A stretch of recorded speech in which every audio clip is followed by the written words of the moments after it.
어제 공항에 갔더니 어떤 미국 청년이 오면서 하이 하고 막 반갑게 인사를 해요. 사람들이 이상하게 쳐다보는데 이제 시골에서 오신 분이지요. 그래서 요즘에는 다 인사를 잘 안 하는 미국 문화를 보게 되지만 그래도 아주 사람의 따뜻한 마음이 남아있는 그런 시골에서 자란 사람들은 사람이 지나가면 보고 인사를 하고 그럽니다. 저도 상당히 오랜 세월이 지났는데 처음에 여기 가든그로브에 있는 한인마켓에 조그마한 곳이에요. 너무나 좁은 장소인데 김치를 하나 사려고 미국 사람들만 계속 보다가 그 한인시장을 발견하고 오가는 분들에게 안녕하세요 안녕하세요 막 반갑게 인사를 하니까 이상하게 쳐다보던 그런 때가 생각이 났습니다. 우리 아기들을 보면 물론 아기들이 요즘에는 아주 빨리 깨어서 그렇지 않은 아기들도 있습니다만 보통 아기들은 보면 옆에 누가 지나가든지 누구든지 보고 손을 흔들고 웃어주고 친구처럼 대하는 그런 장면들을 보게 됩니다. 그 옆에 앉아서 이 낯선 사람이 나에게 어떤 해를 끼칠지 그걸 모르는 가운데서도 먹는 것 좀 달라 그러면은 자기 입에 있던 것도 꺼내가지고 주기도 하고 또 그렇게 나눠 먹는 또 끌어안기도 하는 그런 아기의 죄가 많이 발현되지 아니한 그런 모습을 상상해 봅니다. 우리가 빅터 휴고의 레미제라블이라고 하는 작품을 여러분들이 읽고 또 영화로 보신 분들도 있습니다.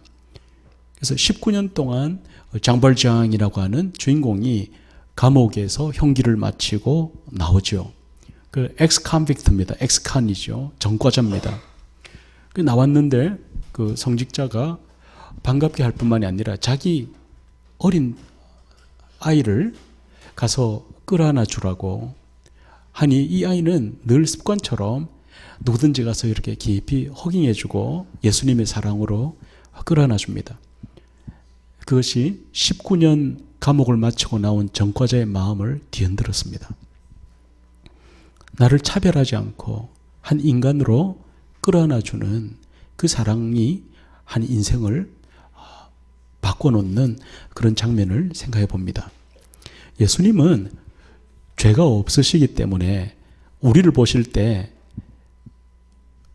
우리의 어떤 외적인 조건이나 우리가 뭘 많이 배웠든 많이 가졌든 또 키가 크든 작든 인종 피부 색깔 상관없이 예수님은 죄 없는 상태로 우리를 정말 따뜻하게 한 인간으로 우리를 맞이해 주십니다.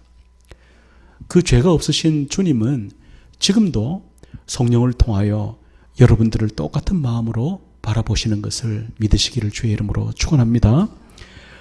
주님이 부활하신 그 사건이 부활절이 지났는데도 마음속에 깊이 지워지지가 않습니다. 죽은 사람이 살아난 것, 소생이 아니고 다시는 죽지 아니하는 완전한 새로운 생명의 몸입니다. 그것이 기독교의 전부며 핵심입니다. 그도 그럴 것이 아무리 미국에서 신문을 펼치면 성공한 사람들 또 이민사회에서 저렇게 높아질 수 있을까 얼마나 부럽습니까? 근데 우리하고 똑같이 삽니다. 그리고 다 죽습니다. 오래가지 못합니다. 현재도 우리 한인들이 3.7명이 매일 죽는다고 합니다. 스스로 목숨을 끊는다고 합니다. 그러니 다른 인종들까지 합하면 지금 이 순간에도 얼마나 많은 생명이 스스로 목숨을 끊는 일이 있겠습니까? 정말 안타깝습니다. 그분들이 자신의 삶과 죽음에 대한 조금만 마음을 열어서 바른 이해를 가진다면 그 무서운 결정을 그렇게 쉽게 내릴 수는 없었을 것입니다. 여러분들이 타이타닉이라는 소설과 또 영화 작품을 보신 분들은 기억나시겠지만 배가 대서양에 영하 몇십 도의 온도의 바다에 침몰에 들어갈 때 정말 다행스럽게 보트에 옮겨 탄 사람들은 너무나 추운 그 배에 타고 바람과 두려움과 공포심에 몰려 있지만 바다에 지금 빠져들어 있는 죽어가고 있는 저 사람들과는 비교가 되지 않습니다. 1000개의 칼로 일시에 내 몸을 찌르는 것과 같다고 하는 그 고통의 표현을 기억납니다. 그 영하의 수십 도의 바닷물에 빠진 채로 몇 분을 견디지 못하고 다 죽습니다. 그 보트를 타고 누군가가 우리를 건져줬습니다. 건지고 담요를 뒤집어 쓰고 살았습니다. 그리고 그 보트를 타고 지나가면서 옆에 죽어가면서 쳐다보고 있는 저 영혼들을 쳐다보며 더 넣지 말라고, 우리도 지금 넣을 자리가 없다고 전부 다 침묵하고 죽어가는 저들을 보며 그냥 지나가는 것은 아닌가. 지금도 스스로 목숨을 끊는 그분들은 지옥으로 가는 지름길입니다. 하나님의 생명을 앗아버리기 때문에 예수 밖에서 지금도 수많은 영혼들이 지금 죽어서 지옥으로 바로 들어가고 있습니다. 죽고 난 다음에 끝인 줄 아는데, 그러나 성경 말씀은 결코 그렇지 않습니다. 예수님의 부활은 죽고 난 다음에 비로소 영원한 세상에 새로운 생명의 시작이 일어나는 것을 증거해주는 강력한 하나님의 설교입니다. 사람이 죽기 직전에 그래 깜깜하게 다 꺼져버리면 그만이지 하고 거기까지 가는지는 몰라도 막상 죽음이 임박해지면 두려워합니다. 왜? 자기도 모르게 이게 끝이 아니다, 이게 끝이 아닐 수 있다는 그런 두려움에 자기가 떠는 것입니다. 죽는 그 순간 영혼은 죽지 아니하고 하나님이 선택하신 사람들은 그 즉시로 낙원으로 천국으로 올라가서 구약시대 때부터 살았던 모든 성도들이 거기 다 살아 있습니다. 그리고 예수를 모르던 스스로 생명을 끊었던 사람들은 그 즉시로 지옥의 영원한 형벌을 맛보며 부활의 날을 기다리게 됩니다. 우리가 좀 더 움직여야 되겠다. 우리가 보트 저 바깥을 보지 않고 나만 타고 있는 보트에 있는 것은 너무나 주님 앞에 죄송한 일이다. 우리에게 맡겨진 이 귀한 복음의 사명, 우리 주변에 저들이 어렵게 건지는 것이 아니라고 합니다. 거의 대부분 자기 혼자 갇혀서 말을 들어줄 상대도 없고 자기가 말할 줄 모르기 때문에 누군가 가서 손을 잡아주고, 그래 많이 힘들지요, 그 한 번만 누가 해준다면 그렇게 쉽게 죽지는 않는다. 저와 여러분의 주변에 오늘 이 예배를 통해서 혹시라도 내 주변에 누군가 좀 침울하고 말을 잃어버리고 살아가는 그런 영혼들이 떠오른다면 꼭 여러분들이 손을 잡아서 많이 힘들지 않습니까? 그 외에 다른 할 말이 없습니다. 슬픔과 어려움을 지나가 무슨 말을 할수록 손해라고 합니다. 그냥 같이 아파해 주는 것, 그것만으로도 예수 십자가의 심장이 전달되게 될 줄로 믿습니다. 죽으면 그만일 것 같으면 잘 살 필요도 없습니다. 여러분들이 막 고생하면서 도덕 지킬 필요도 없습니다. 죽으면 깜깜하게 끝나는데 세상은 무법천지가 될 겁니다. 원하는 대로 마지막 즐길 때까지 다 즐기게 되겠죠? 그런데 정말 죽으면 깜깜하고 끝난다고 생각하면서도 왜 사람들은 도덕적으로 살고 있을까요? 국가법이 왜 존재할까요? 그것은 자기가 하나님이 없다고 생각하는데도 불구하고 이 선 밖에는 나가면 안 된다고 하는 도덕률과 양심의 법을 자기 스스로 하나님이 있다는 걸 증거하는 것을 모르기 때문입니다.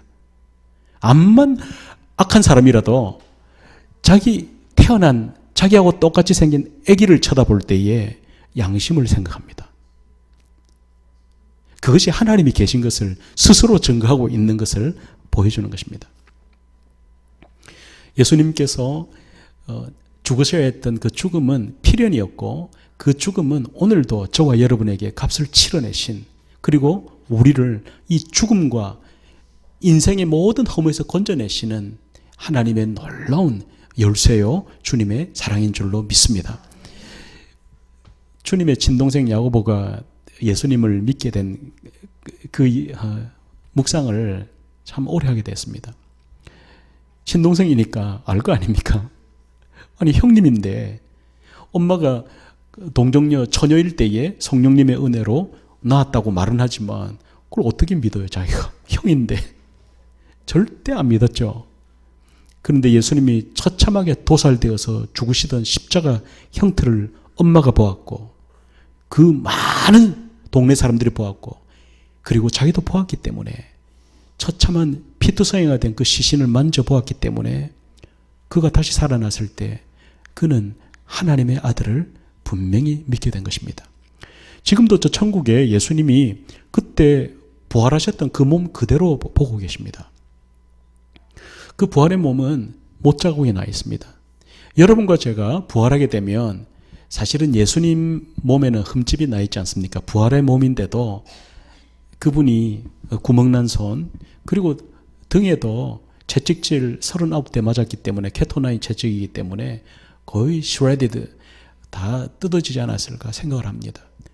그러나 정말 부활한 몸 가운데 가장 완전한 몸, 부활의 몸이면서도 상처와 아픔을 가지고 있는 하나님의 아들 예수 그리스도, 그분이 유일한 그 상처를 가지신 부활의 몸일 것으로 저는 보고 있습니다.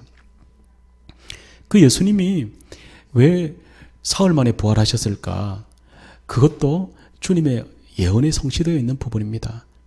사도행전 2장에 보면 다윗이 고백한 시편 16편에서 예언한 그 내용을 사도행전 2장에서 고백하는데 그 메시아가 죽음을 당하지만 썩음을 당치 아니한다고 말하고 있습니다. 나사로는 나흘 만에 썩지 않았습니까? 냄새가 난다고 그랬습니다. 근데 예수님은 사흘 만에 부활하셨습니다. 예수님이 썩음을 당치 아니한다. 그것은 저와 여러분을 위해서 첫 부활의 열매가 되어 썩지 않는 몸으로 부활할 것을 나타내기 위한 하나님의 예언 성취인 줄로 믿습니다. 그 예수님이 부활하셨기 때문에 그것은 저와 여러분의 죄 용서의 확정입니다.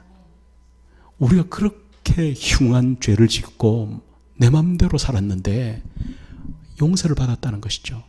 용서받을 뿐만이 아니라 또 우리는 죽는 즉시 저 천국으로 금방 올라가야 됩니다. 천사들이 우리를 낚고채서 가게 되죠. 예수님의 설교 가운데 죽은 나사로 죽자마자 천사들이 스네치 어웨이 합니다. 바로 낚고채서 천국으로 바로 이송합니다. 그곳에서 우리는 영원토록 변함없는 지고한 기쁨과 부활과, 그날에는 여러분의 부활의 몸이 너무나 완전하고 그때는 눈물도 없고 아픈 것도 없고 뭐 먹고 살고 뭐 염려한 것도 없어요. 시집 장가가는 것도 없어요. 로봇가 되는 것이 아니라 너무 완전한 기쁨과 환희 속에 모든 감각이 완전해지기 때문에 그런 것입니다. 그날의 영광, 그곳에서는 여러분들이 더 이상 월세를 내지 않아도 되고요. 아파트값 안 내도 되고 소셜 안 타도 괜찮습니다. 그날에는 믿었던 오늘날 우리가 지상에 있을 때 교회로 섬기고 같이 복음을 위해 울고 웃었던 동지들과 함께, 그날 집사님 그때 기도하러 나왔을 때 나 많이 울었어요. 아유, 난 집사님 보고 은혜 많이 받았어.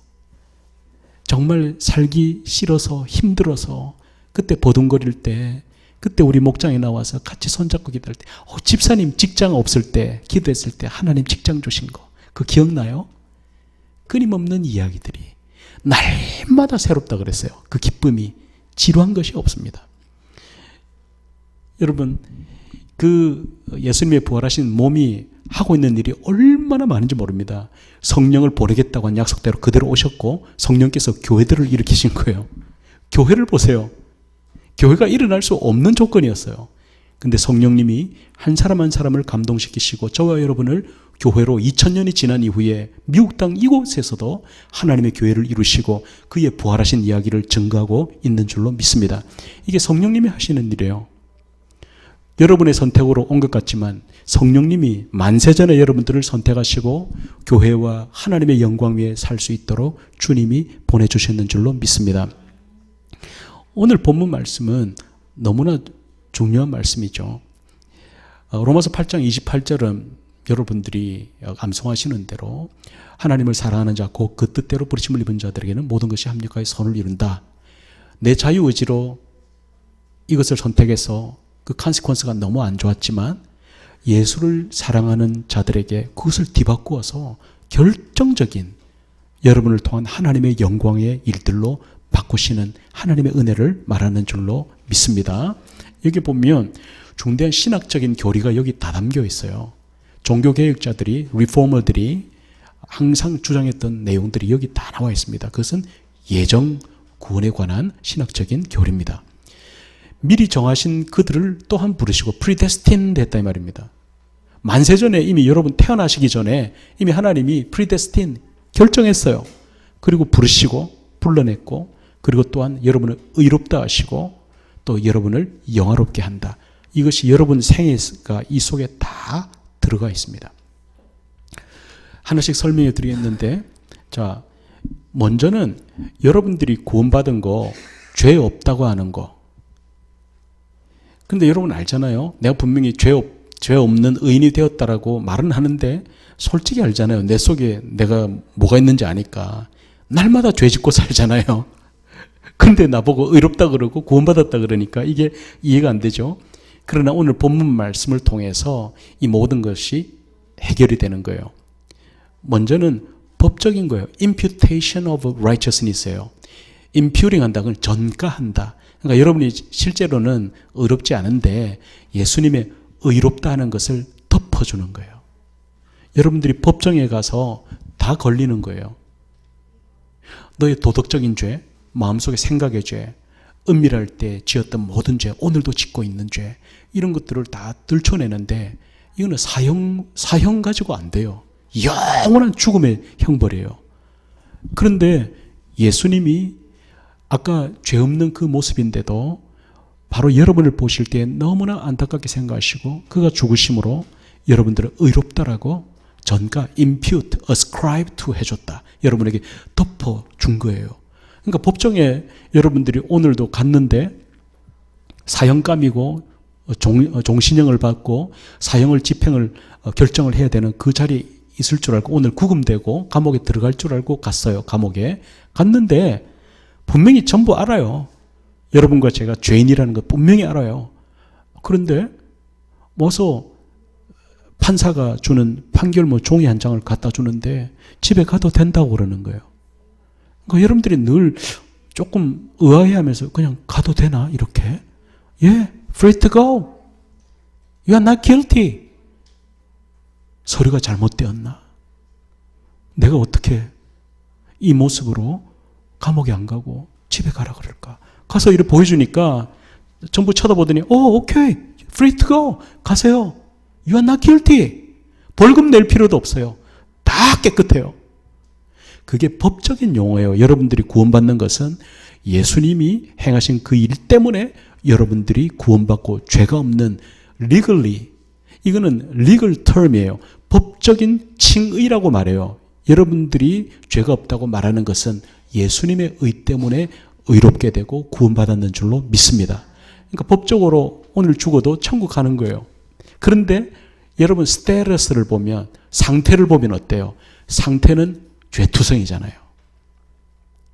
근데 이 두 가지가 전부 여러분과 저의 모습이에요.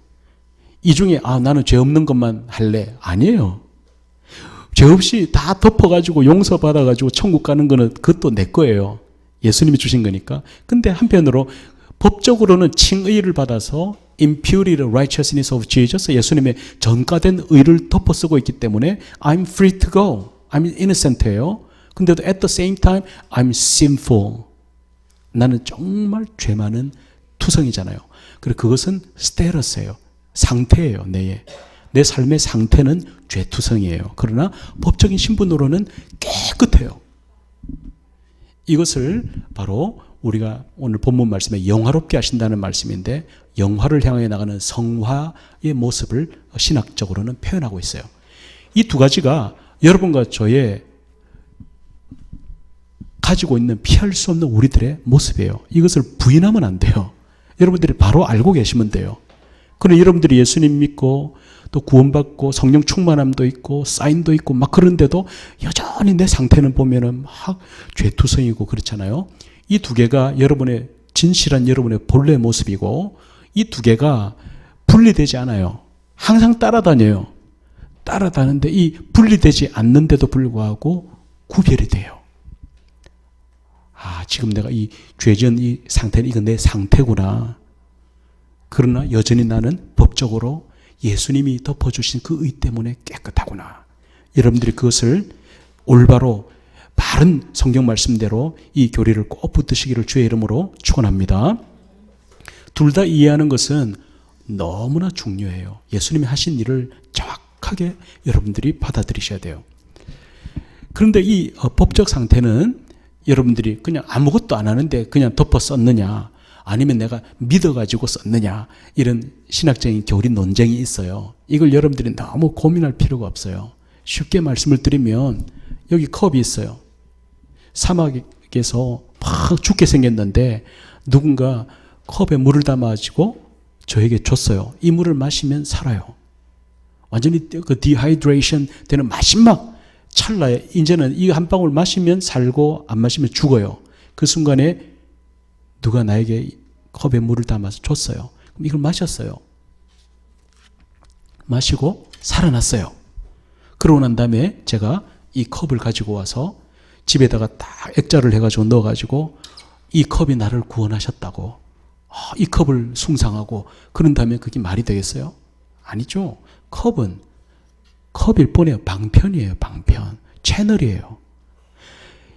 이 컵이나 이 속에 담겨있는 물 자체가 나를 살린 것이 아니라 이 물을 컵에 담아가지고 나에게 준 그분이 나를 구원하신 것이죠. 이해가 되십니까? 그러니까 컵 자체, 믿음이라고 하는 이것은요, 근거나 조건이 컨디션이 아닙니다. 그리고 메릿도 내 공로가 될 수도 없습니다. 단지 이 컵은 메소드, 채널입니다. 방편일 뿐입니다. 그렇게 여러분들이 이해를 하시면 됩니다. 그러므로 여러분들이 내가 믿어가지고, 여러분들이 예수님께서 오셔서 여러분들에게 믿음이라고 하는 정말 방편을 예수님이 허락하셔요. 그러면 여러분들이 내 자유의지, 그 다음에 이 컵에 물을 마시는 어떤 믿음의 선택, 이런 것들이 봤을 때 내 공로인 것처럼 보여요. 그러나 그것이 내 컨디션이나 메릿이 아니라 그것은 방편으로, 그 믿음을 방편으로, 그 믿음을 선택하는 방편으로 구원받게 되는 줄로 믿습니다. 그러니까 오직 은혜로, 오직 믿음으로 구원받는다고 신학적으로 말을 하는 것이죠. 그래서 여러분들이 그 부분에 있어서 교리적인 분명한 여러분들이 해결을 하시면 좋겠습니다. 그러면 우리가 이 컵에 있는 물을 마실지 안 마실지 어떻게 아느냐? 하나님이 predestination, 오늘 30절에 보면 미리 정하시고 하는 말씀이 나와요. 그게 예정이라고 불러요. 예정을 부르면 우리가 로봇처럼 되는가? 로봇처럼 오늘 교회 오고 내가 선택하고 이러는 것이 아니에요. 예정은 신비로운 하나님의 섭리예요. 여러분들이 그 안에서 내가 자유의지를 다 발휘해요. 여러분들이 오늘 교회를 오고 그래도 회개하고 믿음을 가지고 그렇게 해요. 그런데도 그것이 하나님의 예정 안에 다 들어있다는 말이에요. 그러니까 굉장히 신비로운 거죠. 그래서 여러분 생각에는 내가 자유의지를 다 발휘했는데 사실은 하나님의 예정 속에 그게 결정되어 있는 것이죠. 그러므로 여러분들이 바른 성경적인 기준을 가지고 여러분들이 행동할 때 내가 로봇처럼 주님이 결정하신 대로 사람을 만나고 이런 것이 아니라 여러분들이 자유의지를 정말 주님 앞에 다 발휘는 하되 믿음을 통해서 해나갈 때 그것이 하나님의 결정이 된다는 것을 생각하면 여러분들이 어떻게 가볍게 오늘 하루를 살 수 있겠어요? 오늘 이 자유의지를 선택한 어떤 결정을 통해서 하나님의 예정 속에 들어가는 하나님의 계획의 중대한 부분이 될 수 있기 때문입니다. 오직 의인은 믿음으로 말미암아 살리라. 오직 은혜로만 하나님이 살게 하십니다. 그런데도 그 오직 은혜와 믿음으로 구원받은 사람은 반드시 구원받은 사람의 행위가 따르게 되어 있습니다. 그것은 조건이 아닙니다. 그것이 결과적으로 반드시 따르게 되어 있다는 것을 생각할 때에 그것을 여러분들이 이성으로 다 나눠가지고 오늘 이거는 내 자유의지야, 하나님 예정과 상관없는 거야, 또 이거는 하나님 예정이야, 구분을 못합니다. 신학 논쟁에 그 덫에 빠지지 아니하고 오늘 예수가 나를 위하여 구원하신 그 사건이 우리 이성을 넘어서는, 정말 나는 내가 봐도 아무리 죄투성인데도 깨끗한 주님의 그 놀라운 섭리를 여러분들이 믿으시고 오늘도 성화를 향하여 열심을 다하여 믿음으로 오직 성령의 은혜로 나아가시기를 주의 이름으로 축원합니다. 칭의의 그 놀라운 하나님의 사건은요, 내 편에서는 아무 근거가 없어요. 그냥 쉽게 다시 얘기하면 어렵지 않아요. 여러분들 제가 양심으로 알아요. 어렵지 않아요. 근데 어렵다 칭해 주는 거예요. 예수님이. 그리고 실제로 어렵다고 해주는 거예요. 그걸로 구원받는 거예요. 칭의는 바로 내 편에서 어떤 공로나 어떤 일들도 없어요. 뭘 보고 알 수 있냐면 돌아온 탕자의 비유를 보시면 지금 여러분들은 굉장히 어려운 신학적인 교리를 여러분들도 모르는 가운데 지금 이해를 해가고 있는 중대한 시간 자리에 나와 있어요. 돌아온 탕자가 돌아왔어요. 돌아왔을 때 그 아버지가 한 일이 뭐예요? 제일 먼저 신을 신겨주고 또 가락지를 끼워주고, 렘브란트의 그 성화에 보면 이 돌아온 탕자가 신발이 없어요. 맨발로 온 거죠. 그랬는데 신부터 신겨주고 가락지를 끼워주고 옷을 입혀줘요. 이건 신분의 회복이에요. 먼저는 신학적으로 보면 그 당시의 문화 풍습을 보면 아버지가 살아있는 때에 재산을 달라 해서 그건 폐륜입니다. 히브리적인 문화 개념으로 보면 폐륜이고, 동네의 장로들이 알게 되면 그것은 죽여도 되는 그런 전체 공동체에서 사형을 선고할 수도 있는 종교법에 걸리는 저촉되는 사건이에요. 그러니 아들이 돌아올 때에 아버지가 먼저 가락지부터 끼워주고 옷을 입혀주는 것은 신분을 회복함으로 공동체적인 징벌과 심판에서 이를 구원해 주는 것이고, 또 신분을 회복해 줌으로써 이 아들이 여전히 그 신분의 변화가 없다는 것을 상징적으로 보여주는 하나님 아버지의 마음인 줄로 믿습니다. 중요한 거, 탕자가 돌아오는 게 참 중요했어요. 그죠? 참 돌아오는데, 그러면 돌아왔기 때문에 가락지를 끼워줬다. 우리가 이성의 논리로 따져보면 그렇게 볼 수 있어요. 그러나 쉽게 얘기하면 이건 논리적인 순서지 타이밍의 시간의 순서는 아니라고 여러분 생각하시면 됩니다. 좀 어렵지만 다시 말하면 이 탕자가 돌아왔을 때에 신분 회복의 사건이 발생을 했지만, 그러나 돌아온 사건이 공로가 되어서 회복해 준 것은 그렇게 말할 수는 없습니다. 왜냐하면 안 돌아왔어도 아버지 마음에는 매일 나와서 기다리고 마음으로 이미 자기 재산을 뺏어가지고 가는 날부터 용서한 거예요. 아버지는. 그래서 동구밖에 매일 나와서 기다리지 않습니까? 이 아들의 행위와 상관없이 아버지는 용서하고 있었고, 그러나 그것이 방편을 통해서, 그가 걸어온 그 사건의 방편을 통해서 아버지의 구원이 이루어지게 되는 놀라운 하나의 장면을 보여주게 되죠. 저와 여러분에게 이 말씀이 오늘 하나님 여러분들을 다 미리 정하셨어요. 그런데 살아온 여러분들의 여정은 여러분의 자유의지로 선택한 결과로, 그 선택한 결혼의 결과로 여러분들의 그런 결혼 생활을 살아오고, 또 여러분의 선택의 결과로 직장과 자녀와 모든 모습들로 여기까지 왔어요. 그럼에도 하나님의 전능하신 예정과 그 섭리 예정 안에 들어있는 사건이고, 주님께서 뭘 하시죠? 8장 28절. 이제는 여러분들이 망쳐놓은 것까지도 합력하여 선을 이루는 하나님의 일이 남았는 줄로 믿습니다. 크리스천의 논리, 교리를 말할 필요는 없습니다.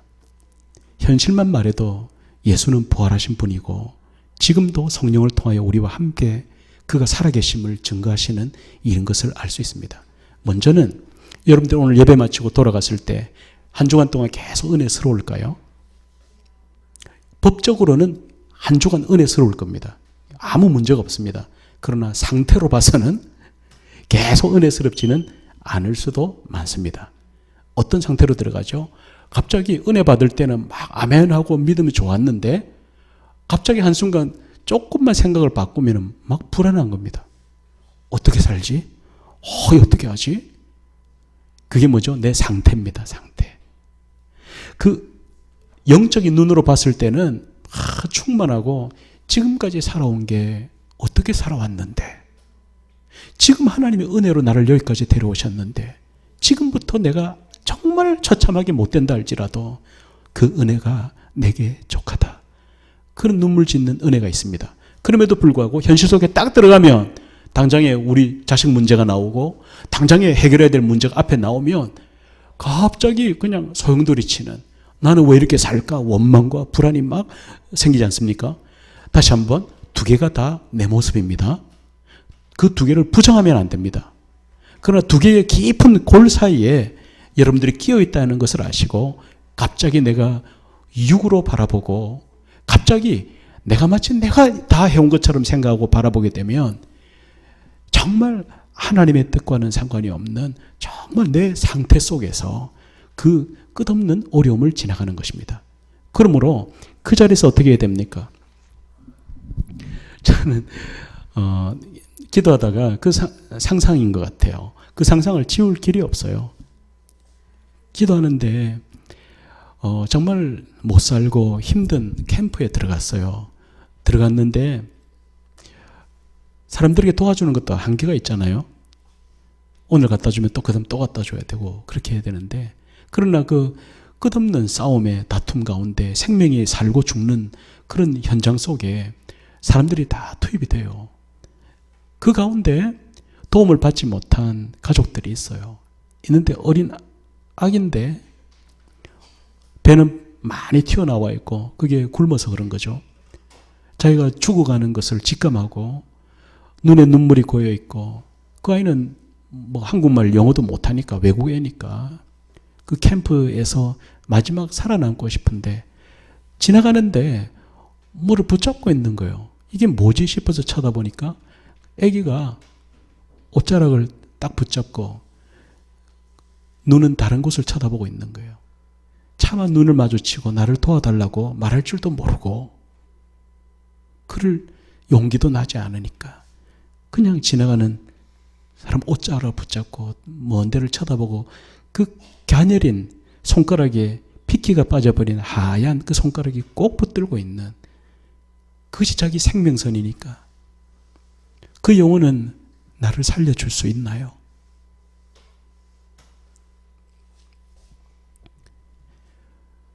영의 눈으로 보면 우리 주변에 하루에 3.7명이 스스로 목숨을 끊는 한인들의 사회에 그 틈바구니에 우리가 살고 있습니다. 인종에 상관없이 하면 더 많은 숫자입니다. 자기가 자기를 건질 수 없습니다. 자기의 분노를 자기가 사귀지를 못하고 자기가 도와달라는 말 한마디 할 줄 알았으면 그렇게 살겠습니까? 그렇게 죽음을 생각하겠습니까? 자기가 그 관계의 문을 열 수 있으면 그렇게 절망의 벼랑까지 가겠습니까? 혈루증의 여인이 예수님 앞에 가서 살려달라고 말할 자격이 없었고, 자기같이 더러운 여인이 예수님 앞에 설 수 없다는 거 압니다. 군중들에게 수만 명의 발에 밟혀서 죽을 수도 있는, 기어서 뒤에 가서 예수님의 옷자락을 가만히 붙잡고 있을 때 주님의 능력이 빠져나갔어요. 누가 내 옷깃을 잡았다. 내 능력이 나갔다. 울고만 있는, 엎드려 있는 그 여인에게 내 믿음이 너를 낫게 했다 말합니다. 여러분과 저는 정말 특차로 좋은 학교에 들어와 있는 사람들이에요. GPA로, 수능 점수로 이 좋은 대학에 못 들어와 있어요. 여러분과 저는. 근데 최고로 모두가 부러워하는, 너무나 좋아, 너무나 사람들이 부러워하는 그 학교에 여러분들이 다 들어와 있어요.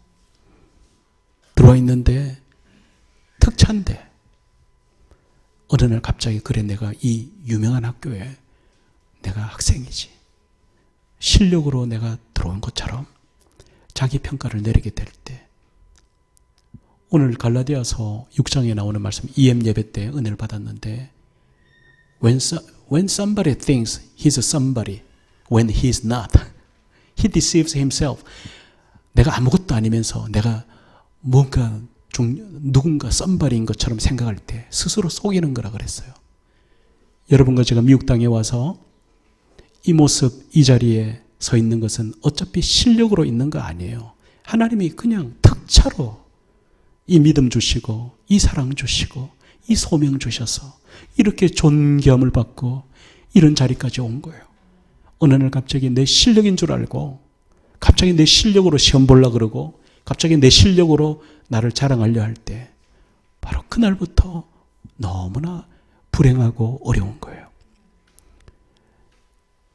말없이 구호대원의 옷깃을 가녀린 손가락으로 붙잡고 먼 산을 쳐다보고 떨고만 서 있는 그 아기의 마음으로 우리 돌아가십시다.